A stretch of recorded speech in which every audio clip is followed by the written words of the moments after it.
Darle la bienvenida a Diego Arria, exgobernador de Caracas, además expresidente del Consejo de Seguridad de la ONU. Señor Arria, una muy buena tarde. Bienvenido a NTN 24.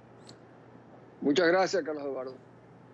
Quería preguntarle, señor Arria, usted que conoce muy bien cuáles son los procedimientos y cómo son los procedimientos de la ONU, ¿por qué ha sido tan difícil que se concrete esta visita de la comisionada o la alta comisionada de los derechos humanos, en este caso Michelle Bachelet, a Venezuela, cuando incluso el propio régimen de Nicolás Maduro ha pedido su visita? Bueno, durante casi 4 años, el anterior alto comisionado de las Naciones Unidas para los Derechos Humanos, el príncipe Said al-Hussein, pidió en innumerables oportunidades que el régimen venezolano le permitiera a él hacer una visita, a lo cual el régimen se negó siempre. Es igual que Cuba se niega siempre a los relatores de la antigua Comisión de Derechos Humanos. En esta oportunidad, cuando se habló de que la señora Bachelet iba a ir a Venezuela, un grupo de embajadores ante las Naciones Unidas, ex embajadores, el embajador Alcalá, el embajador Víctor Rodríguez y yo, nos dirigimos a la señora Bachelet y le dijimos: mire, usted no puede ir a Venezuela. Usted debe primero enviar una misión que realmente ausculte y que garantice que usted va a poder hablar con todas las partes en esta tragedia venezolana.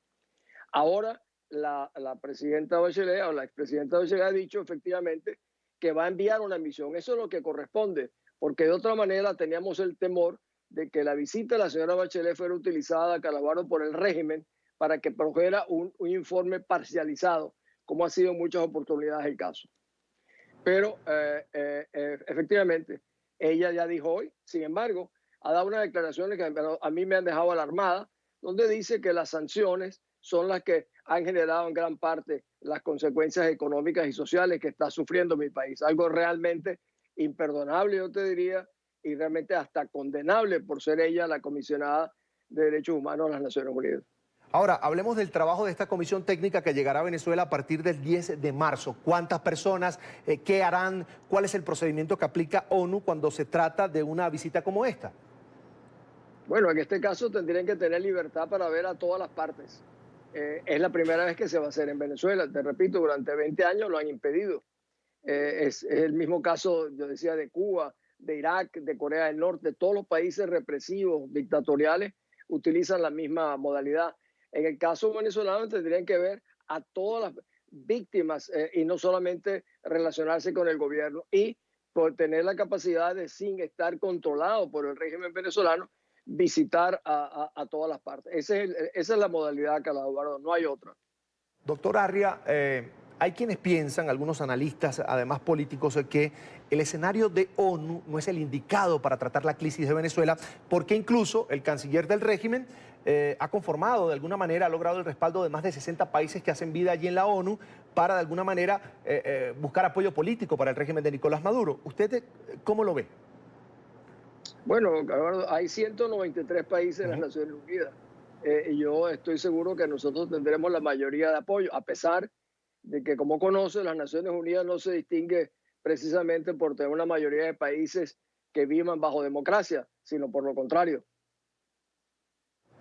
El régimen de Nicolás Maduro, que todavía hace vida en la ONU, luego de, supongamos un escenario de que sí se da esta visita de Michelle Bachelet y que puede además, como ella misma lo pide, conversar con todas las partes, es decir, con los enfermos, es decir, con la oposición, con quienes se oponen al régimen de Nicolás Maduro y por supuesto con el régimen de Nicolás Maduro. Desde ese consejo, ¿se puede adoptar alguna medida y estaría obligado en este caso el régimen de Nicolás Maduro a acatarla? Bien, en Venezuela hay más de 140 oficiales presos. Hay más de 100 presos políticos. Ella tendría que tener acceso a todos los presos políticos, tener acceso a todos los hospitales que están en situación trágica y tener acceso a todas aquellas instituciones que tienen que ver con la organización social del país. Esa es la realidad.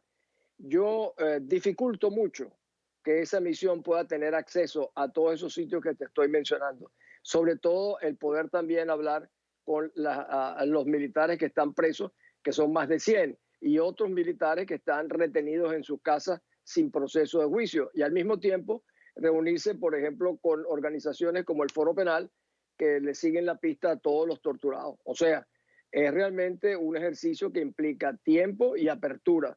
Yo dudo mucho, Carlos Eduardo, que el régimen quiera desvestir su realidad ante la Comisión de Derechos Humanos de las Naciones Unidas.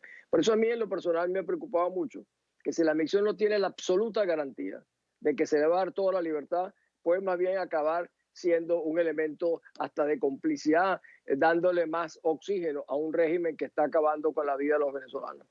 El fin de semana pasado, señor Arria, decía el canciller de Rusia, Sergei Lavrov, que iba a responder a esa petición que hace Washington, Estados Unidos, para de alguna manera conversar, tratar, abordar la crisis en Venezuela, pero decía que cualquier solución que saliera de esa alianza, llamémosla así, entre Estados Unidos y Rusia sobre el tema de Venezuela, debería ser bajo la premisa de la Carta Fundacional de Naciones Unidas. ¿Usted qué opinión tiene de esto? Es absolutamente absurdo. Yo conozco muy bien al canciller Lavrov, que era embajador de las Naciones Unidas. Si esto fuera así, los rusos no se habían metido en Crimea y se habían apoderado de una parte de Ucrania, si hubiesen seguido la Carta de las Naciones Unidas. La verdad es que a Rusia le importa muy poco a la suerte de los venezolanos. Lo que le importa es poder generar un espacio estratégico dentro de la América para molestar a los norteamericanos. Y eso lo han demostrado en las reuniones del Consejo de Seguridad, donde el tema de Venezuela casi para ellos es marginal. Es una excusa para enfrentar a los Estados Unidos. De hecho, Carlos Eduardo, quieren meternos en una especie de guerra fría, pero no les interesa el tema venezolano. Les interesa cómo molestar a los americanos. Y eso es decir que siguen la carta. Evidentemente los rusos no son las personas más adecuadas para recordar eso. ¿Error entonces de Estados Unidos de alguna manera buscar apoyo en Rusia como aliado, en este caso del régimen de Nicolás Maduro? No, lo que ha hecho los Estados Unidos es tratar de conversar evidentemente con Rusia, explicarle la situación de Venezuela, que es insostenible, y dejar que Rusia siga haciendo todo ese tipo de manifestaciones de que no tolerará intervenciones, etcétera. Yo creo que los norteamericanos le están diciendo a los rusos que no tienen la intención militar, pero que sí tienen la intención de presionar para poder liberar y buscar el rescate de Venezuela. Así por lo menos lo veo yo, así lo entiendo y así lo creo. Hablemos también, señor Diego Arria, del papel de China, que junto con Rusia en el Consejo de Seguridad siempre frenan resoluciones sobre la crisis en Venezuela una vez que son presentadas allí, por supuesto, por Estados Unidos. ¿Cómo ve usted el comportamiento de China frente a la crisis y frente además a este gobierno interino que lidera Juan Guaidó? Bueno, China es mucho más moderado, mucho más cauteloso en su comportamiento, incluso en sus declaraciones en el Consejo de Seguridad, a pesar de que impusieron un veto junto con Rusia. O sea, los chinos también quieren impedir que se ventile adecuadamente el tema de Venezuela.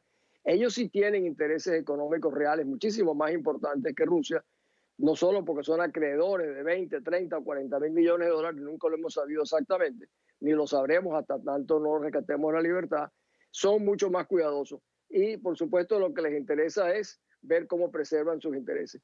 Yo he oído al presidente encargado de Venezuela, Guaidó, decir que le han manifestado a China que preservarán sus intereses. Pero hay otras cartas dentro de un escenario político con China, como son, por ejemplo, el tema de Taiwán.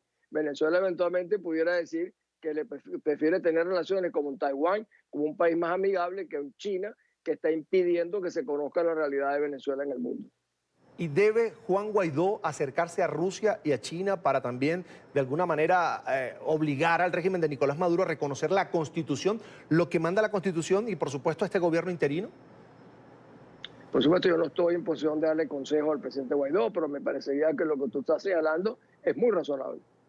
Bien, vamos a agradecer a Diego Arria, exgobernador de Caracas, además expresidente del Consejo de Seguridad de Naciones Unidas, por compartir con nosotros estos minutos aquí en la tarde de NTN 24. Gracias, Carlos Eduardo. Hasta pronto, señor Diego. Son